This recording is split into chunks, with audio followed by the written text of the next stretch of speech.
12-5 49ers versus 11-6 the Eagles, baby. They I think this game is in Philly, right? Or is in San Francisco. This game is in Philly. Yes, man. Home field advantage is always intact. Don't ever forget that. Home field advantage is always a problem, man. So you want to win home field advantage, and the Eagles have it in this round right here. And you got Brock Purdy coming to town, man. And the number 6 seed against the number 3 seed, who will succeed?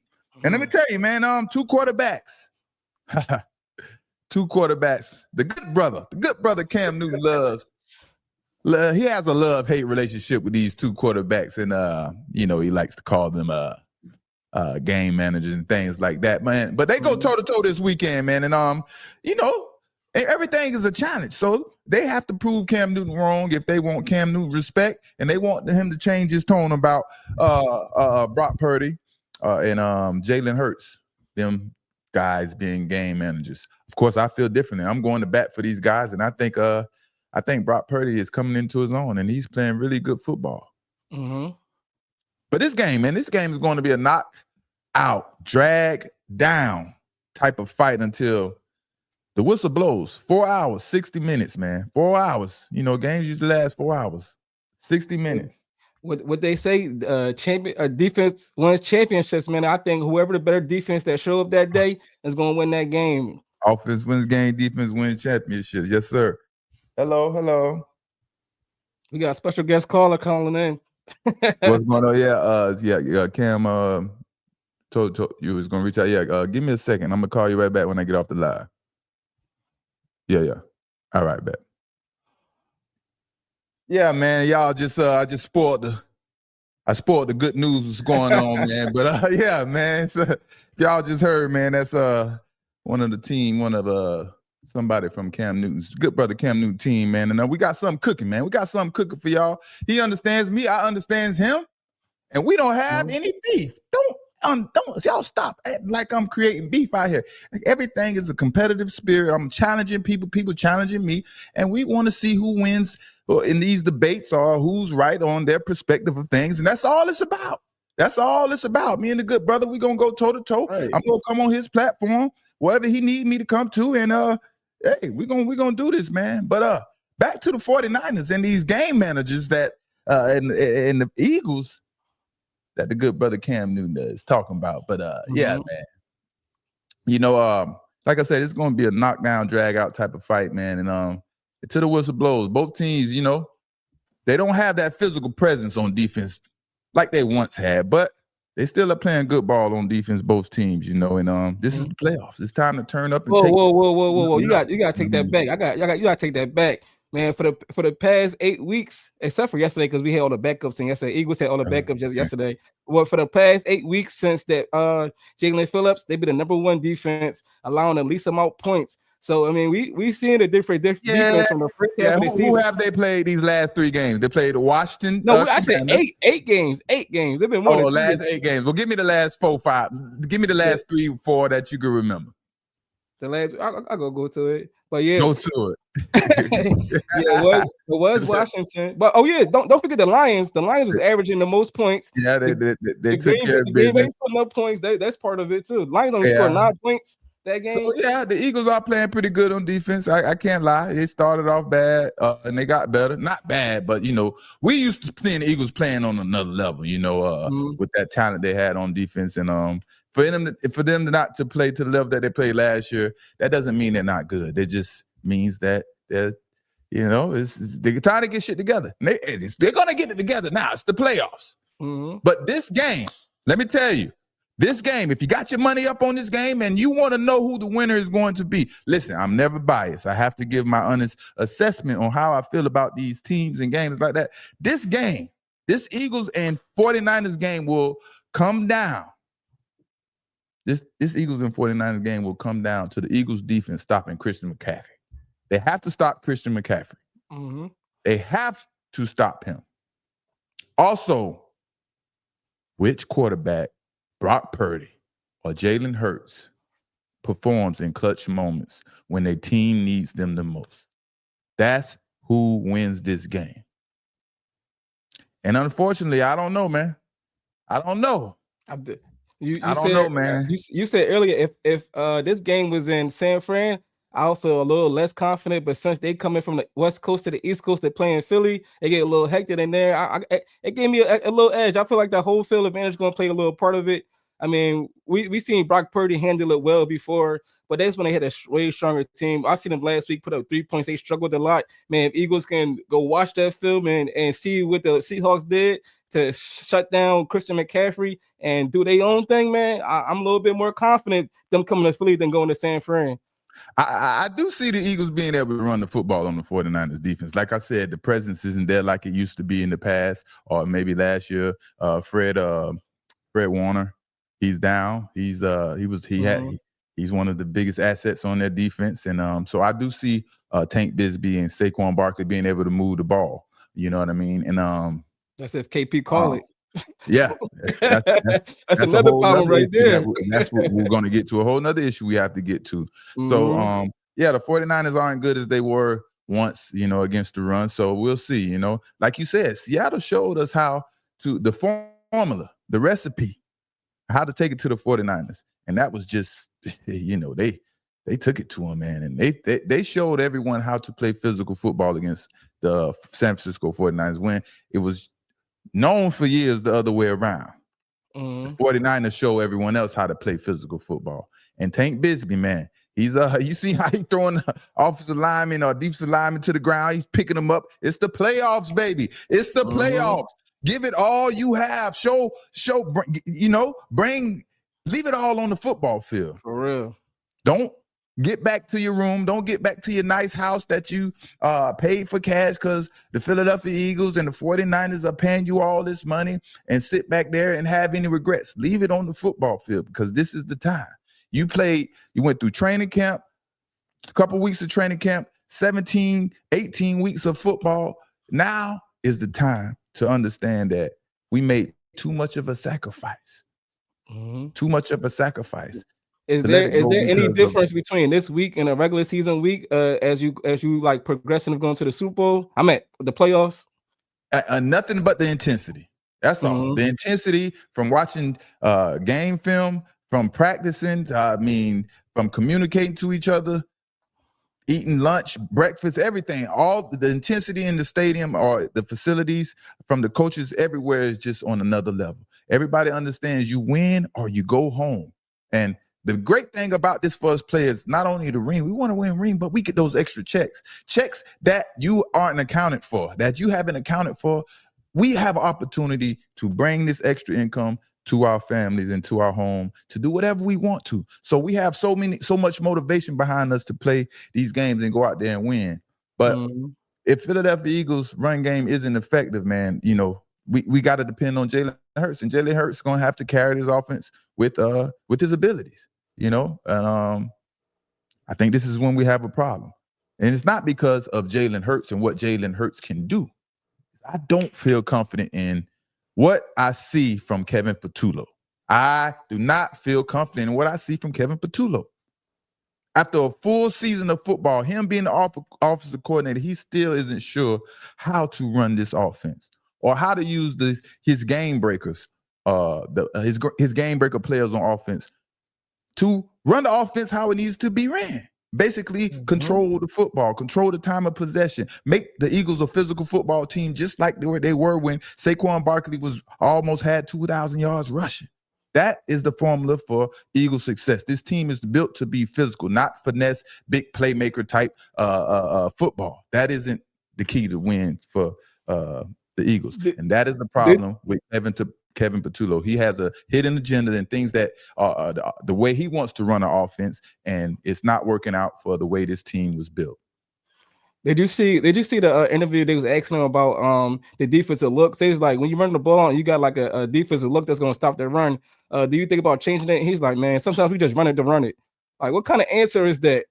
Man, listen, Kevin Patullo better be lucky 1,000 you didn't bring that video to my attention, and I didn't see that video before today because I would have let him have it. Like, those are the things I'm talking about. And one thing I learned about the Eagles organization, they're not scared to just hire anybody, right? When they hired one, the offensive line coach, to be the defensive coordinator.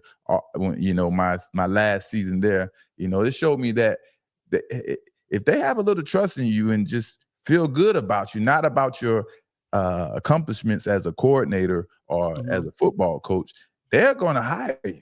And that's what it seemed like they did with Kevin Patullo when Shane Steichen had to, he left to go to Indianapolis Colts. It was like, hey, man, you next up, buddy. Let's see what you got. Right. We don't really care about your resume. You know what I mean? But back to the game, man. Yeah, like I said, it's going to be tough for the Eagles. And like I say, Jalen Hurts he's probably going to have to carry the offense on his back. He's going to have to produce a lot to get this victory. Now, he's going against Brock Purdy. Brock Purdy is a seasoned vet now.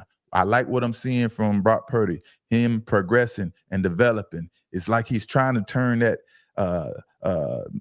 he's trying to take it to the next level and become that championship elite Hall of Fame type player. Even though this game, it didn't, he had some unfortunate situations and this game didn't go as good as Brock Purdy and all his critics,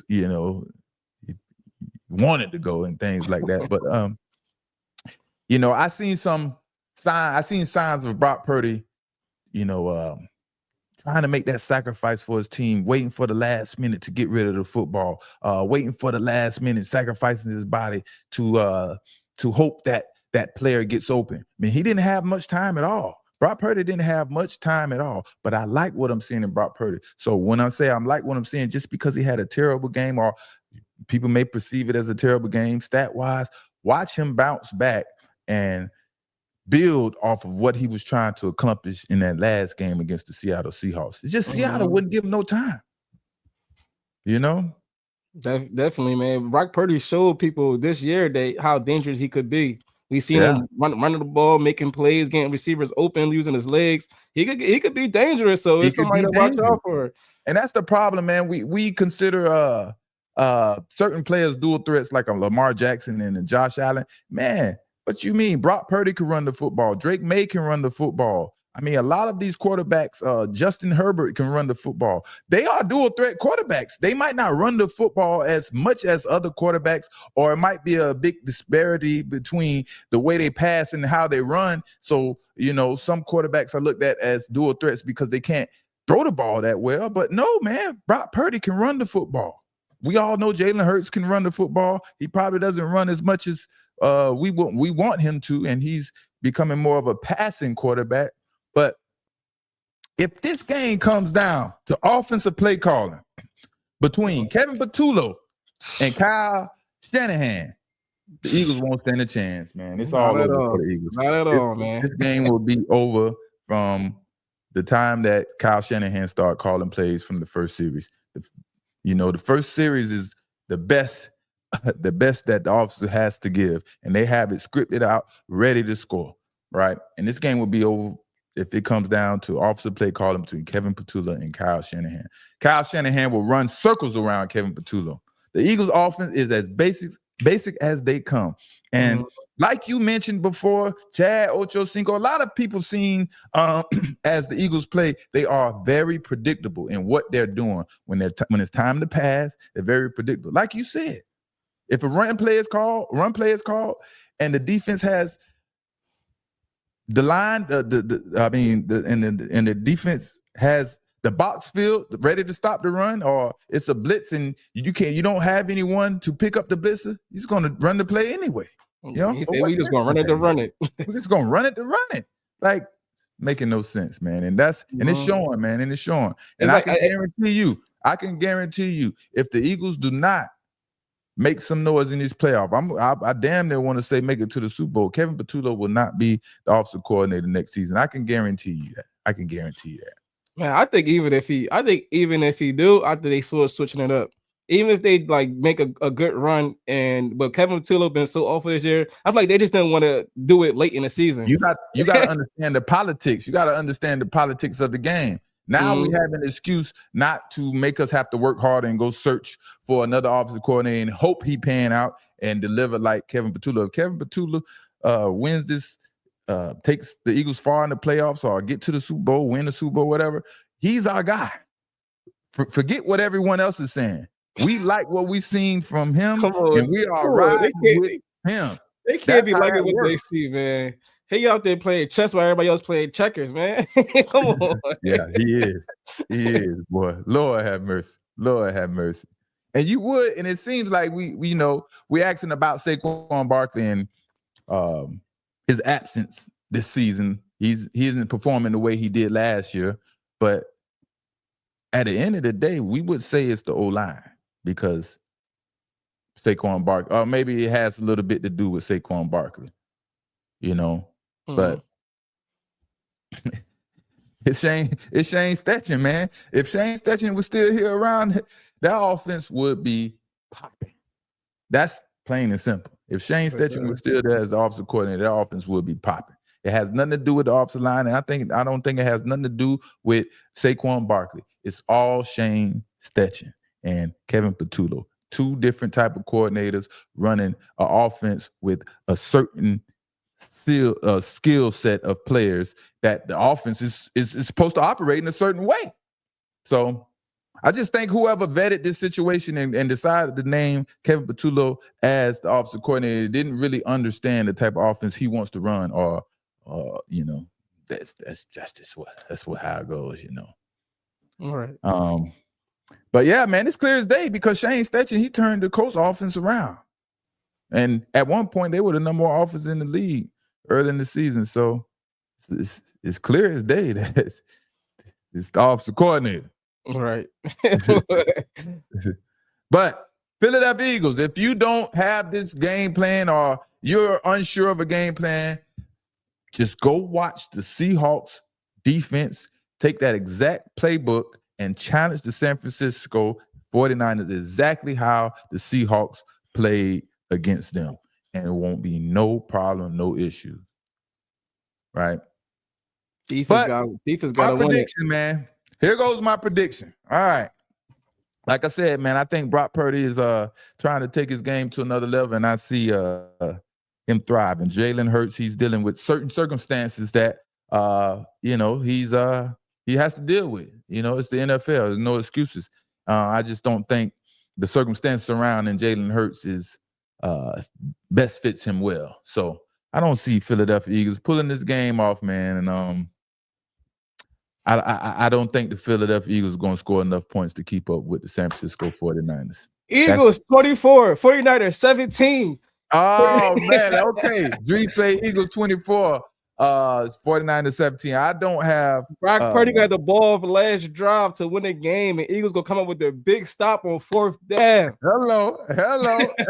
Now don't forget. Now I picked the Eagles to go to the Super Bowl, so never forget that. I did that early on in the season. I put my, I put my name and my credibility out there early. So they still thrive, and I'm happy to see that, and I hope they win the Super Bowl. But I see Brock Purdy and his team bouncing back after an awful game against the Seahawks, and they definitely coming. Win or go home, baby.